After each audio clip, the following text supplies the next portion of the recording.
Shortly after the big day, Mike brought up me in a chat. If you can't tie the knot with someone you're head over heels for, just link up with someone who's down to follow.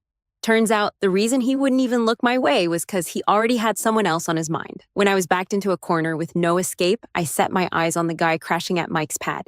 He kept it low-key, spent his days copying holy texts, and stayed clear of worldly stuff, dodging the ladies.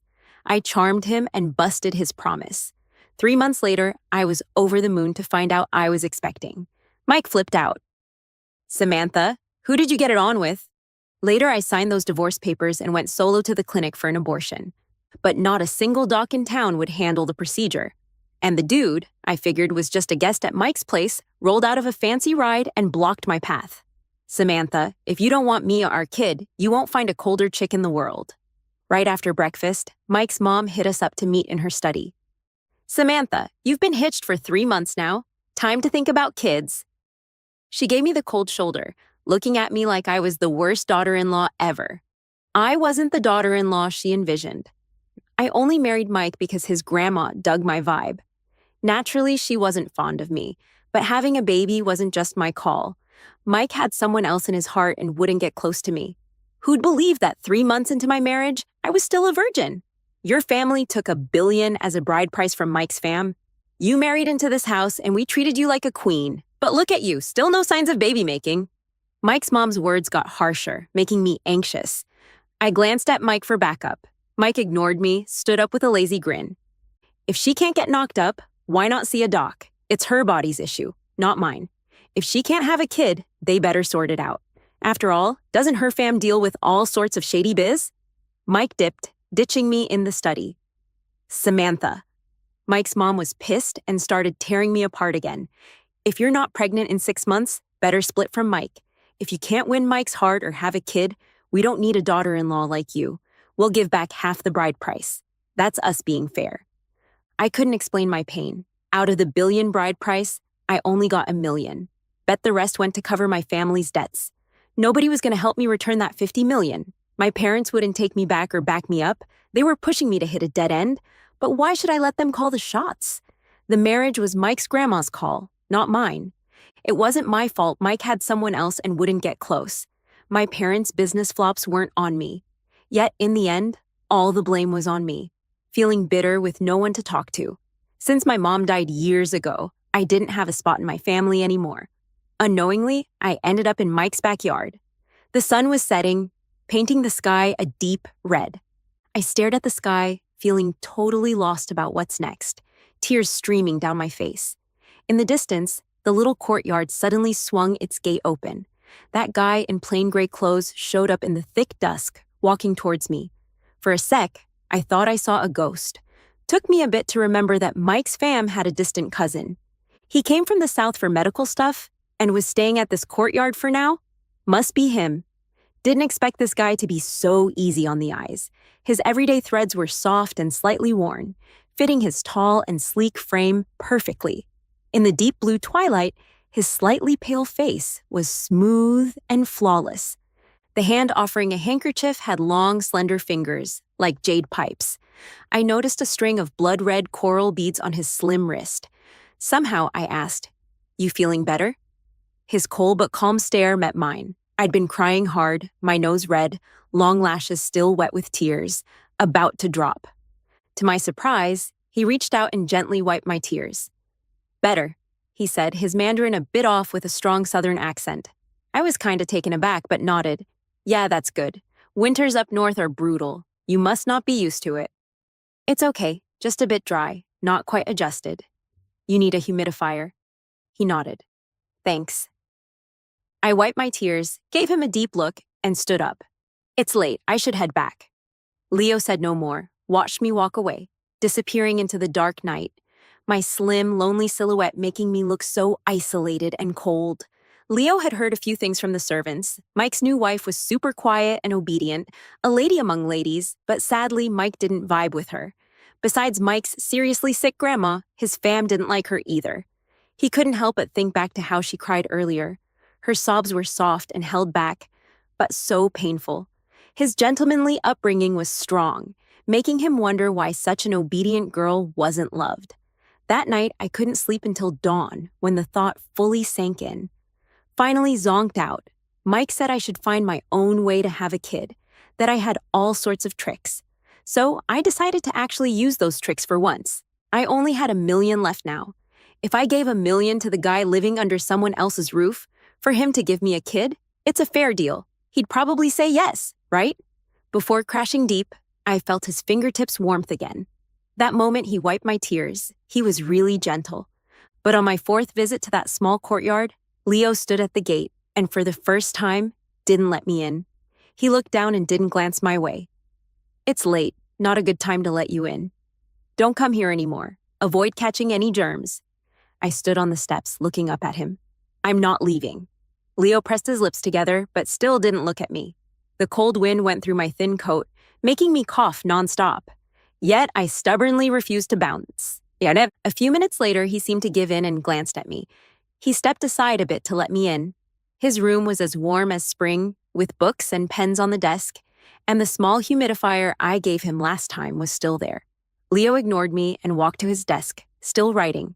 The red coral beads on his wrist wound around his slender arm, both pure and sexy. I couldn't help but reach out to touch them. He paused a bit, but didn't pull away.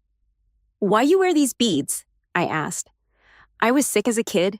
An elder got them for me at a temple. Can they bring you good luck and keep you safe? It's just for peace of mind. He tried to pull his arm back, but I held on to the beads. Has any other woman touched your beads?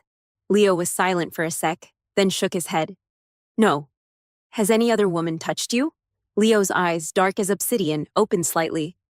After a few seconds, he looked away, avoiding my gaze, his ears turning red, and his voice got a bit rough. No, there was a soft couch behind his desk. He usually used it for naps, but now, Leo, wearing only light gray traditional clothes, was underneath me on that couch. His fingers, used to holding a brush, were now gripping my waist. Maybe because of the heat, my cheeks were flushed, and my body was on fire. But Leo felt like a piece of consistently warm, smooth jade. Getting close to him made me feel cozy inside. Since I was little, I'd only had a secret crush on a transfer student in my teens. Thinking about it now, that transfer student was also skinny and handsome. Quiet, courteous to everyone yet distant. He reminded me a bit of Leo. I heard you're heading back south after the new year. Yeah. Will you be back? Not sure. Don't come back. It's not good here at all. I looked down at him. Are you fully recovered? Almost. I'll give you some money so you can go back and chill. I slowly lowered my head, our breaths mingling. Is that cool? His gaze shifted, the once gentle eyes turning cold. Next moment, he tried to push me away, so I just threw myself into his arms, kissing him. Tears fell silently as I choked and pleaded. I'll give you money. You give me a kid. Just help me out once, okay? The red coral beads on his wrist left marks of varying depth on my waist, inner thighs, and chest. I cried softly, scratching faint blood marks on his shoulder and back. Samantha, Leo stopped, looking at me in disbelief. How? Mike never touched me. He's got someone he likes. Samantha. Deep pain spread in Leo's eyes. Luckily, I don't love him either. I raised my arm again, wrapping it around Leo's neck. I just want a kid. Leo didn't answer, just kissed me deeper. His cool beads pressed against my cheek. My tears welled up from the corners of my eyes and slowly dripped onto them. He kissed my tears away tenderly. When everything was done, I dressed up to leave. Leo walked me out. When we reached the gate, I turned back and smiled at him. I'll come again tomorrow night. These days are my fertile period. He said nothing, just lowered his gaze and buttoned my coat one by one. Finally, he gently helped me put my scarf on. Walk carefully. Don't twist your ankle. I found Leo 3 times in a row. The third time, he suddenly told me he had stuff at home and had to head back south early. I was a bit stunned, but still smiled lightly. Then I'll transfer the money to you tonight. And I acted all chill. I'd been really happy the past few days, so even if I didn't get knocked up, I'd still give him the full amount. Leo shook his head. I won't take it. I didn't say much, but inside I was set on giving it to him whether he was down or not. Once the money and goods were settled, we'd have nothing left between us. On the day Leo headed back to Hong Kong, Mike's fam, out of courtesy, hosted a farewell dinner for him. That night, I wore a dark green velvet dress, my hair half up, sitting beside Mike. Leo was right across from me. He didn't look at me the whole time, and I only greeted him politely when I took my seat. However, unlike his usual indifference, Mike seemed different tonight. Several times I felt Mike's gaze landing on me. It was even kind of burning and intense.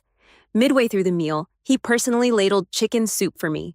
When I softly thanked him, Mike suddenly leaned closer. His hand fell intimately on my shoulder, wrapping around me. There were still kiss marks from Leo on my neck, visible if you parted my hair. I nearly lost it and was about to stand up when suddenly, Leo spoke up. "Mike, maybe I was too nervous and imagined it." But the moment Leo spoke, Mike's hand withdrew instantly. He even straightened up in his seat obediently. Bro, I couldn't help but look at Leo. His gaze met mine. It was the first time. I saw him in a suit, looking so different, so dignified, like a cold, bright moon hanging in the sky. In contrast, I felt dirty and unworthy. I lowered my eyes, not daring to look at him again, but my heart ached a bit. "You and your wife seem to have a good relationship," Leo said in a calm, low voice, no emotion. Under the table, my hand clenched suddenly. Mike laughed. "Yeah, Samantha is so beautiful. I really like her." Leo also smiled, but it was faint. "Indeed, Mike, you're lucky." I felt a moment of shock and bit my lip without thinking. My heart felt like an electric current passed through it, a sore and swelling pain. Mike seemed a bit surprised and frowned slightly. Leo continued, "Mike, don't waste your luck." His gaze brushed past me, landing on Mike's face. Mike nodded with a smile. "Fourth brother, I got it." "By the way, how come you've been talking so smooth these days?" Mike's mom also chimed in with a teasing smile. "Rare to see Leo like this." Inside, my emotions were a complex mix I couldn't describe. Every word Leo said seemed to remind Mike to treat me well. But how could he know Mike's heart had long belonged to someone else? Our so-called marriage was like strangers, never to break the ice. After the banquet, Leo had to catch a flight to the airport. Mike held my hand, walking him out. The northern winter was freezing. I wrapped my shawl tighter but still shivered, sneezing twice in a row. Yet Mike didn't notice at all. Leo, walking ahead, suddenly stopped. He turned, his gaze lingering on me for half a sec. Then he said to Mike, "It's cold outside. You guys should head back." "How can we?" Mike started to say, but Leo's calm voice held an inexplicable authority. "No need, go back." Mike could only stop. Leo turned again and walked towards the car, not far away. It was then I dared to let my gaze fall on his back. With small snowflakes falling, his tall, slender figure in a black coat stood rigid but upright. He reminded me of resilient bamboo in a snowstorm. Before getting into the car, he looked back one last time. Through the flying snow mist, his handsome face was quiet and undisturbed. In the black and white world, the trace of red on his wrist stung my heart. Didn't know if he saw me, but soon he bent and got into the car. Standing next to me, Mike sighed lightly. "Let's go inside. It's snowing hard." I slowly raised my eyes, watching the car disappear. I knew the past between Leo and me would be buried completely under this heavy snow, and for the rest of our lives, we might never meet again. Back in the room, for once, Mike didn't walk away quickly. He watched as I removed my shawl and took off my jewelry at the dressing table. Suddenly, he walked behind me, gently holding my shoulders. "Samantha, you look good today." I didn't speak, just kept taking off my earrings. Mike leaned closer and unexpectedly whispered in my ear, "Samantha, don't you want a kid?" I found it laughable, how cheap and shallow such supposed deep feelings could be. But before I could respond, his phone rang. It was his first love, Jenny, calling. He went to the terrace to answer the call, and by the time he returned, I had already prepped his coat for going out. Mike looked displeased and eventually spoke slowly. "You're not gonna stop me." I lowered my eyes, handing the coat to him. "Go on. She's crying pretty bad. Don't let anything happen." Mike grabbed the coat and bounced, slamming the door. Mike's mom was obviously pissed, but couldn't bring herself to scold her son. Instead, she found an excuse to harshly reprimand me. That night, I came down with a high fever. I was sick for a week. During that week, Mike only came back once, stayed for half an hour, then dipped again. No matter how cold it was, I felt no waves in my heart, only an inexplicable sadness, making my recovery super slow. When the snow finally cleared on a sunny day, I felt a bit stronger and wanted to take a walk. Unconsciously, I wandered to the backyard. Leo's old place, the small courtyard, had its door ajar. I could faintly hear cleaning sounds inside. I stood outside in a daze for a long time, until the young guy, who had been helping Leo, opened the door and spoke respectfully. "Miss, Mr. Leo left this for you." He handed me a small brocade box. I was a bit stunned but still took it. Inside the box there was a card and a folded letter. I recognized the card. It was the one I placed under Leo's pillow the last night. It had all my savings, $1,000,000. The letter had only 2 short lines. "Samantha, if you need anything, call me. I'll come to get you." Below was his signature and a string of phone numbers. Staring at those 2 lines, tears suddenly welled up in my eyes. When Mike's grandma was critically ill, Mike's entire fam gathered at the hospital to visit. The room was full of her devoted kids and grandkids. Just as the elderly lady, feeling surprisingly well, asked for some fresh fish soup, I lost it and puked in front of her bed. Mike's fam immediately called for doctors and nurses to check on me. When they found out I was pregnant, the matriarch was over the moon. She announced that all her shares would go to Mike and the unborn great-grandchild. Mike's mom also changed her usual vibe, holding my hand lovingly. The room was filled with joy and laughter, except for Mike, who lost it the moment he heard I was pregnant, accidentally knocking over a cup.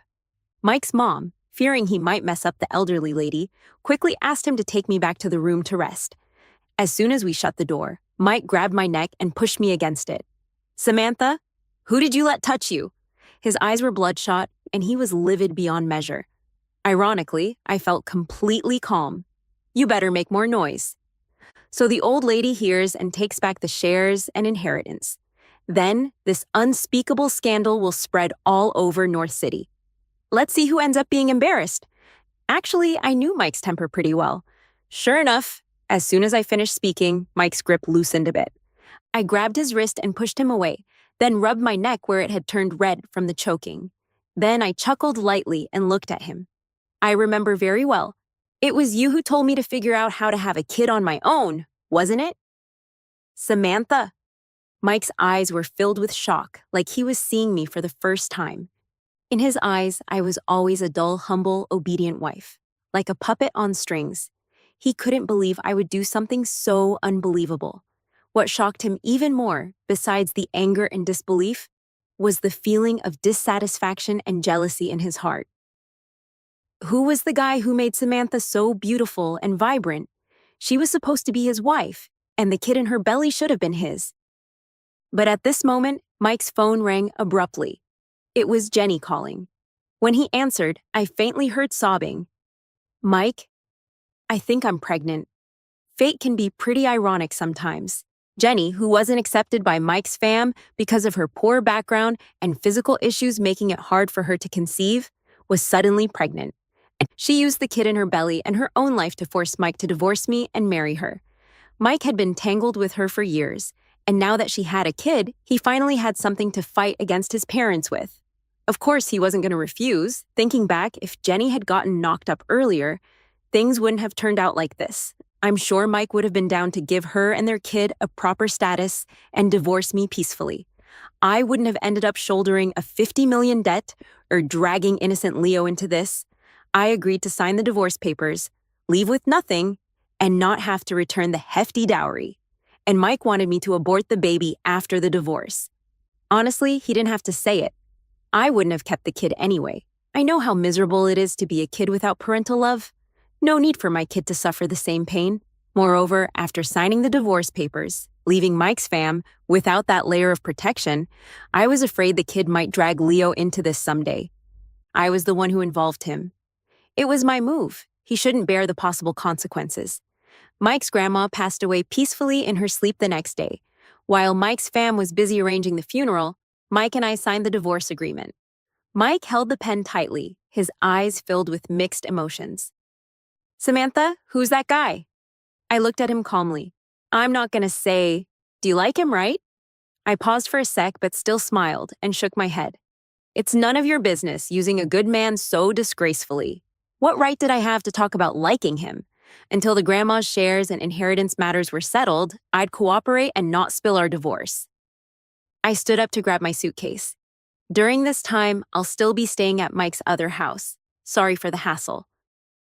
Samantha, you never cared about me as your husband, did you? I held the suitcase handle and smiled at him peacefully. Mike, when I married you, I did think about living a good life with you. Mike snorted self-deprecatingly. You never cared about Jenny's existence, right? I looked down at the ground, not answering. What woman hasn't imagined a happy future with her hubby when getting married? I too had those silly hopes once, but I quickly woke up from those dreams. I'm out now. Take care. As I turned to leave, I could feel Mike's gaze on my back the whole time, but I never looked back. After moving to the other house, I started contacting the clinic to arrange for the surgery. But oddly, though we had a date set, the next day, the clinic called to cancel it and asked me to make an appointment at another place. When I asked why, they stammered and couldn't explain, and the call quickly ended. At first, I didn't think much. It wasn't until the same thing happened a second, third time, that I realized someone must be messing behind the scenes. I never thought about Leo. Until that day, I personally went to the clinic to get admitted and prep for the surgery to remove the baby, only to be rejected again. Even the director came when he heard about it. Samantha, it's not that we're unwilling to schedule the surgery for you. We really can't.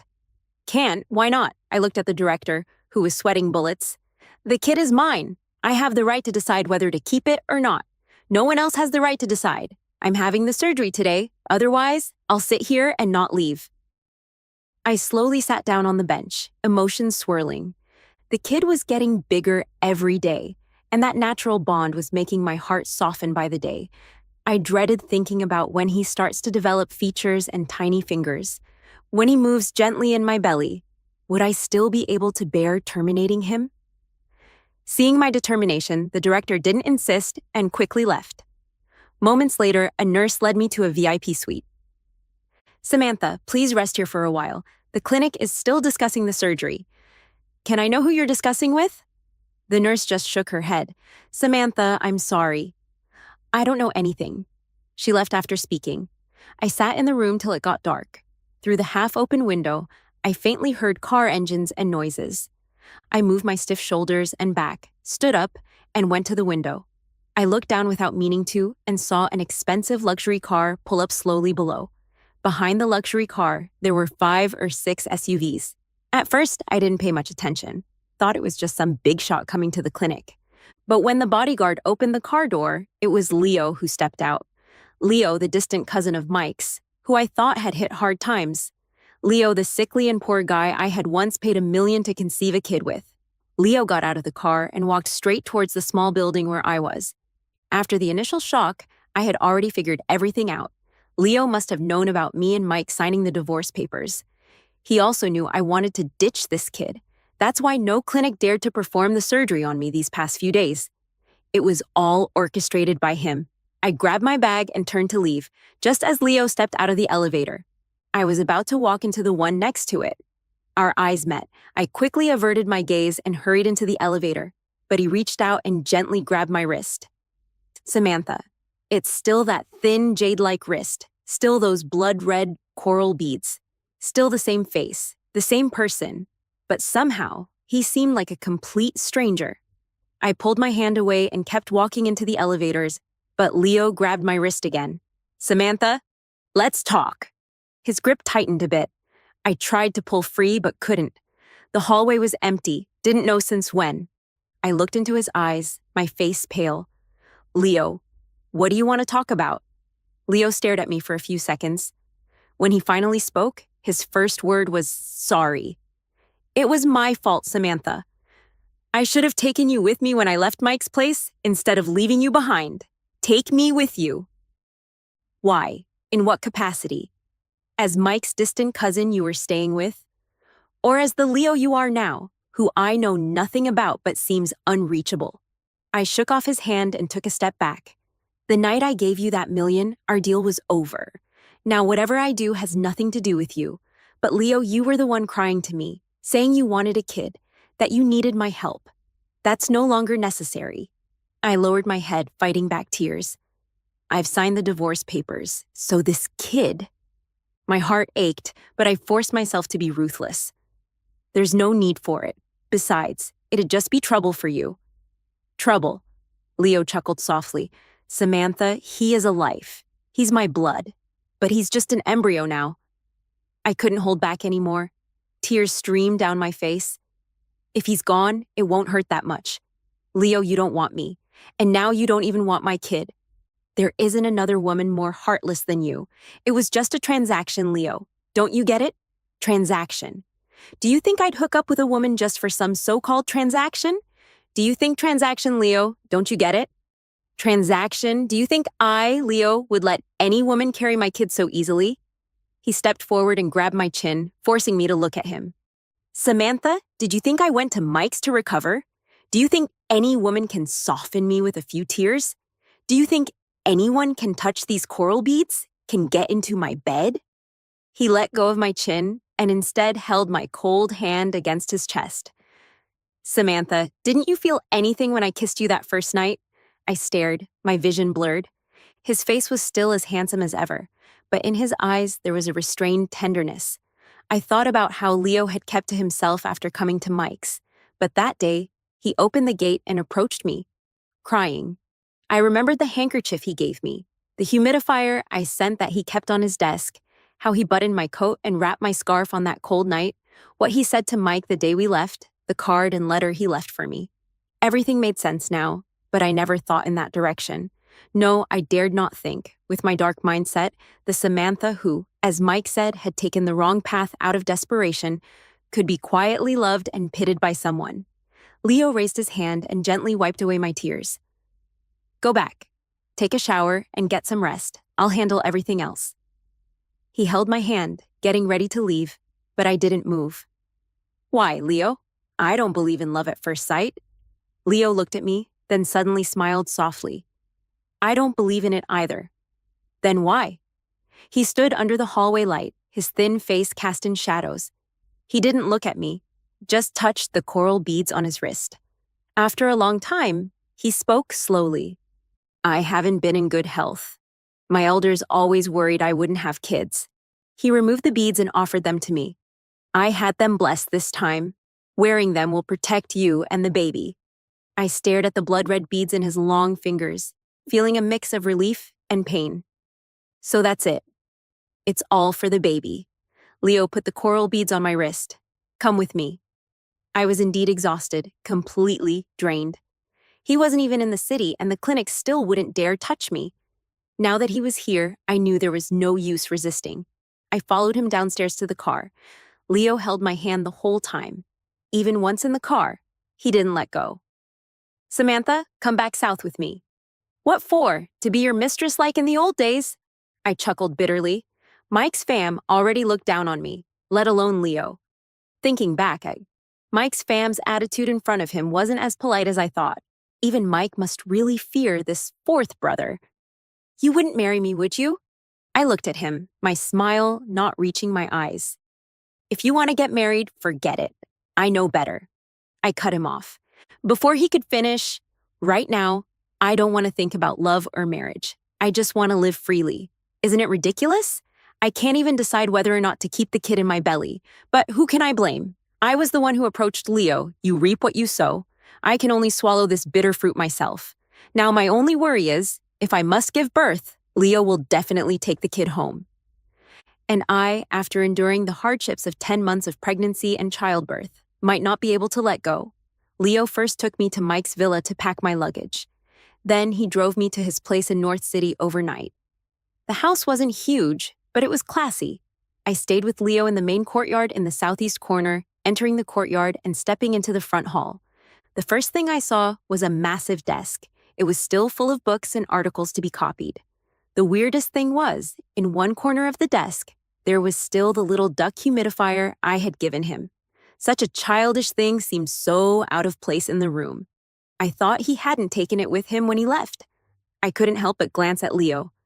Leo handed his coat to the servant and said casually, North City is too dry. I wasn't used to it, so I kept using it. Before I could say anything, he called a servant to take me to the room to freshen up. But it wasn't the guest room, it was the master suite. I hesitated for a moment, then thought, Leo and I had already been intimate multiple times, and now I was carrying his kids, so no need to be coy. I went to the bathroom, and when I came out of the shower, the servants had already prepped new clean loungewear. After changing, I went downstairs to eat. Leo was still at his desk, working. By the time I finished my chicken soup, he had just set down his writing brush. Our eyes met, and I suddenly remembered that small courtyard at Mike's place, the soft couch behind the desk, and Leo, who I had pinned underneath me. He looked so lean, his skin slightly pale, with a thin layer of calluses on his fingers from years of writing. Yet he was surprisingly strong. A strange heat spread in my abdomen, and I quickly averted my gaze. But Leo had already walked around the desk to me. I'm full, I'll head upstairs. Before I could finish speaking, Leo grabbed my chin, forcing me to look up. He leaned down and kissed me, covering my wide-open eyes with his other hand. Samantha. He kissed my lips, sucking and licking gently. Open your mouth, the heating's too warm. Soon I was sweat-covered. My wet fingertips clung to his back, then limply fell to the bedside. His back had a layer of lean, beautiful muscle. His waist was narrow, showing the outlines of his abs, with a sexy V-line. In a fleeting moment of clarity before surrender, I couldn't help but think, Leo said he wasn't in good health, and his elders worried about his future progeny, but now he didn't look like someone with poor health. Leo, maybe because of my messed up thoughts at that moment, I blurted out, "Aren't you in bad health?" He leaned down and kissed me, with a touch of laughter in his voice. Samantha, be considerate of me. Considerate of what? Shouldn't I be the one who needs consideration? I'm pregnant. He held my waist, his slender fingers trailing downward from my abdomen, finally gripping my ankle lightly and lifting it. Newly awakened desires remain insatiably hungry for a long time. Oh, have you never done this before? I'm not in good health. I must abstain and cultivate. Then why are you doing this now? Aren't you risking your life? It's different now. How's it different? Now it's time for yin and yang to balance. Leo, good girl, I know my limits. You're carrying our kid, I promise. This is the last time. The last time for tonight.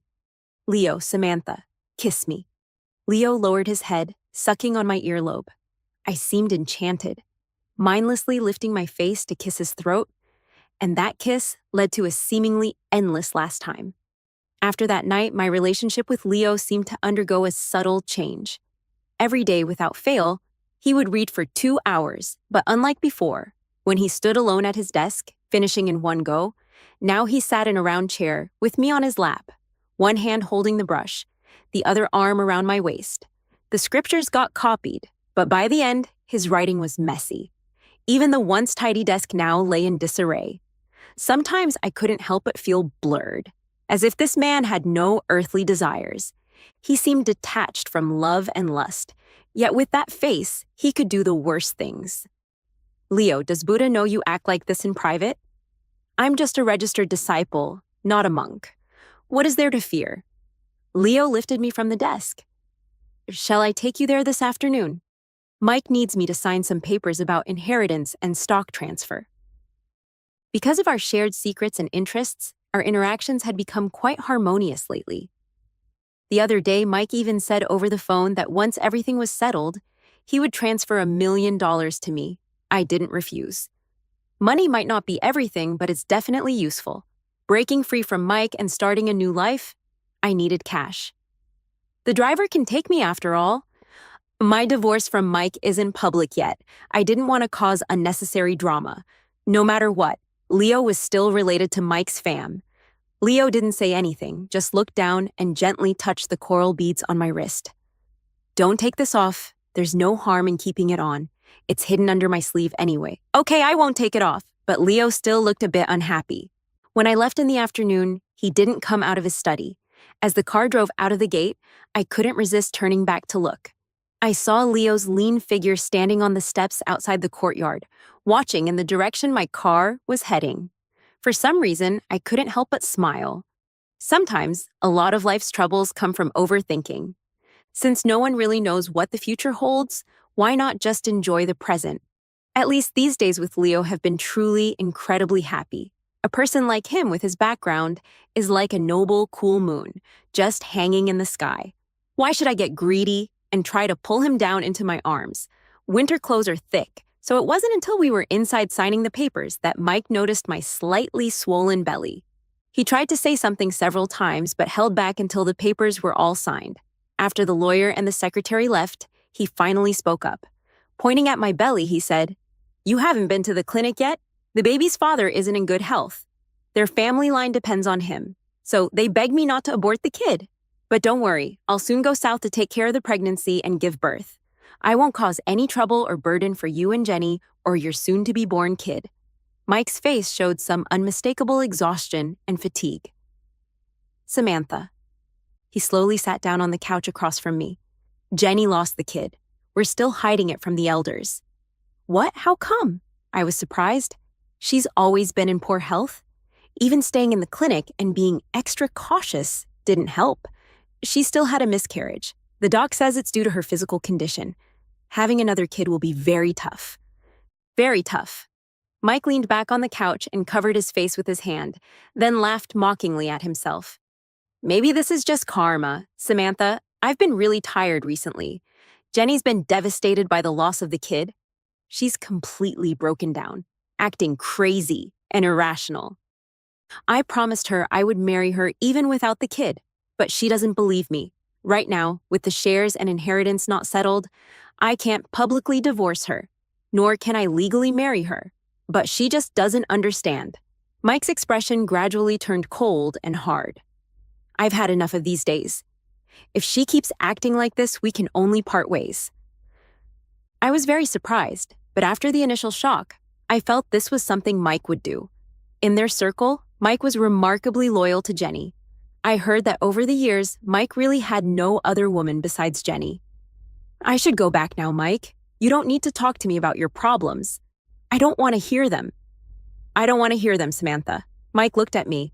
If that day Jenny called me, and you didn't let me go, if I stayed between us. Mike, there's no if. I calmly interrupted him. Jenny was always there in our marriage, unchangeable, so our ending was always destined. You really like that guy, huh? Mike's gaze lingered on my wrist for a moment, then dropped to my belly.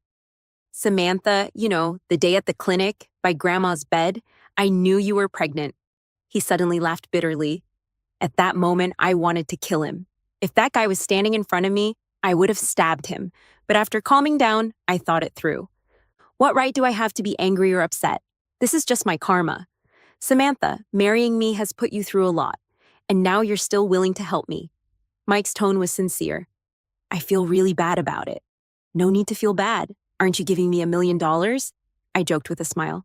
$1 million is quite a lot for me, really. Right after I finished speaking, my phone rang. It was Leo calling. I didn't answer and just stood up to leave. The driver is urging me. I have to go, Mike. Outside the room, I finally pressed to answer the call. Leo's voice was deep and tempting. Samantha, why are you taking so long? I'm just about to get in the elevator. I'm waiting in the car. Leo, why are you here? Am I that invisible to you? What are you talking about? I couldn't help but laugh. As I walked into the elevator and turned to press the floor number, I saw Mike standing not far off, watching me talk on the phone. I was startled for a moment, and as the elevator doors slowly closed, Mike's figure gradually disappeared. Out of the elevator, across the lobby, I saw Leo's incredibly expensive luxury car right away. I walked down the steps quickly, and the car door suddenly opened. Leo, dressed in a deep gray business suit, with cold and distant eyes, walked up to me. Samantha, you're pregnant, and you're still hopping down the steps. Don't worry, the last checkup showed your kid is very good and growing well. I looked up at him. In the future, I might rely on the kid to gain some status. I'll be careful. Samantha, why not rely on the kid for your status? I paused, trying to change the subject, but Leo pulled me into his arms. The elders already warned me. Our kid can't be born without proper status. He must have a legit identity. So, once we get home, we'll register our marriage. I didn't lift my eyes to look at him, just stared at the intricate patterns on his suit coat buttons until my eyes stung. I don't agree. I'll propose first, then get engaged. There will be an engagement ceremony, a marriage certificate ceremony, a wedding. Every step won't be missed because of the kid. My eyes turned red as I tried to push him away. Leo held me tighter, lowering his head to kiss my forehead gently. Because of Samantha. The day before Leo took me south, Mike transferred $1 million to my account. On the phone, he said, "Actually, the day I saw you sign the papers, I noticed the coral beads on your wrist. Those were my fourth brothers. He always had them with him. How could I not recognize them? Mike, now that I think about it, when my fourth brother returned to Hong Kong and said those things, they all had deeper meanings. Samantha, you're a good girl. You deserve my fourth brother." After Mike hung up, I noticed my bank balance showed $11 million. I was very surprised. That bank card was the one I gave to Leo, but Leo had returned it. I always thought there was only my million on top. On the plane back south, I leaned against Leo's chest. Half asleep, I asked him, "Why did you give me so much money?" "So you wouldn't suffer. So at least you'd have enough to not endure hardship. Why did you give me your number?" "Were you sure I'd call?" "I hoped you would, but also didn't." Leo stroked my hair. "I wanted to come get you, but I was afraid you'd really be treated so badly." Leo. I couldn't help but bury myself in his chest. He smelled so good, a faint sandalwood scent. It put me at ease. Before I knew it, I fell asleep in his arms. Leo covered me with a blanket, holding me tight, never letting go. He didn't believe in love at first sight. But the first time he saw Samantha, when he was young, he fell for her. The second time he saw her, he swore he would marry her. But Samantha had long forgotten him. That young girl back then, joyfully telling her best friend how she had a crush on him. She didn't know how happy he was when he heard those words. But later, he was suddenly taken back to Harbor City by his parents. When he finally had a chance to come back and look for her, she had already fallen for an older guy who played basketball. She watched him play every day. He stayed for 3 days, angry for 3 days, and never found her. After returning to Harbor City, he cut off contact with all his classmates. Years later, he saw her again, at her wedding with Mike. She was completely different from before. Her eyes didn't smile, shrouded in deep sadness. Her brows always furrowed. And later he heard from Mike's servant that on the wedding night, Mike didn't come home. He was at the Peninsula Hotel with his first love for 2 whole years. He was furious and worried about her. So he found an excuse, staying in North City temporarily. Later, when she was secretly crying in the garden, he couldn't help but walk out. But Leo never expected Samantha to make that kind of request to him. He had no way to refuse the girl he had liked since he was young. He regretted, despised himself for that, but in the end, he was incredibly grateful for compromising back then. What could be better than having the one you like sleeping in your arms? With their kid in her belly, Leo couldn't resist lowering his head to kiss her forehead. At lunchtime, when the stewardess courteously asked, Leo gently smiled, lowering his voice. "My wife is asleep. Please don't disturb us until she wakes up." The young and beautiful stewardess glanced enviously at the woman in his arms, asleep, her brows relaxed, her mouth slightly curving up. And the man holding her, noble in appearance, elegant in manners, wore a simple wedding ring on his long fingers, while on her wrist there was only a stunning string of coral beads. Her skin was so fair, the beads on her wrist unbelievably beautiful. Maybe many years later, the stewardess would still remember this happy newlywed couple. And years later, Leo and Samantha had a son and a daughter, and they remained as loving as ever. You see, the moon can be brought down. When Mike met the one he was willing to land for, no matter the distance, he would make his way to her, fall into her arms,